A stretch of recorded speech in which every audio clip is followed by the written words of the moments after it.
this video we are going to open a package from my favorite Diecast store, which is of course the Skalper.eu, which is of course sponsor of our channel. And in this package we have two very special Porsches to my collection. So let's open the package. Look at this packaging. It looks really like a premium product. Big sticker with a Skalper logo, and of course inside is our beautiful chase. And here is the second chase car. And last thing is that silver Tarmac GT3, which is sadly not a chase, but it was relatively cheap, so I decided to buy it. And now let's check out my new Diecast cars. Okay, so let's start with the chases, because I will not open them simply because I think that these cars are ugly, because I don't like the execution of a raw metal car with no paint, because for me it looks just ugly. As you can see, original car is white and this one is all silver. Of course the mirrors, wheels, even the interior is white, and as you can see original car does not have, for example, white wheels, but other than that it looks pretty much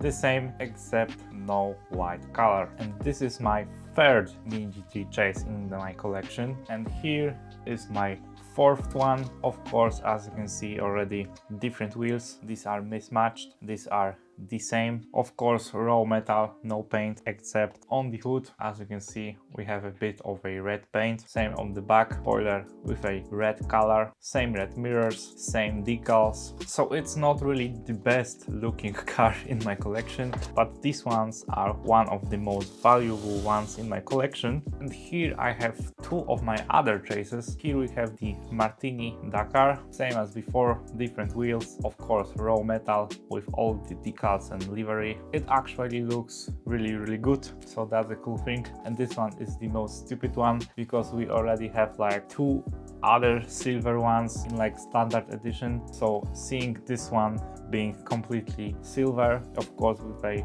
raw metal, it's actually funny. One interesting thing is that the wheels are actually the same as on the standard edition. Yeah, and other than that, it's just a silver raw metal car. Nothing interesting, to be honest. And speaking about a raw silver cars, here we have the 911 GT3 from Tarmac. This is the more cheaper line from a Tarmac Works. As you can see, wheels are nothing special. Plastic elements like the spoiler, plastic base, it's not metal, but it's cheaper.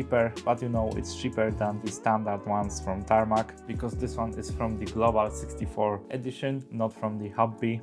As you can see, plastic headlights, Porsche logo, mirrors, plastic taillights, nice looking exhausts. Wheels are actually rolling nicely, but other than that, it's not really something spectacular, but it's a cool car to my collection. I love the 996 generation, my favorite generation of Porsches, so maybe one day I will own a 1:1 scale car like this. And yeah, that will be it for today's video. It's a shorter one. I just wanted to show you my new Mini GT chases, so that will be it. Check out the Skalper store. With my promo code Adam you can get 5% discount at the checkout. Have a nice day and see ya!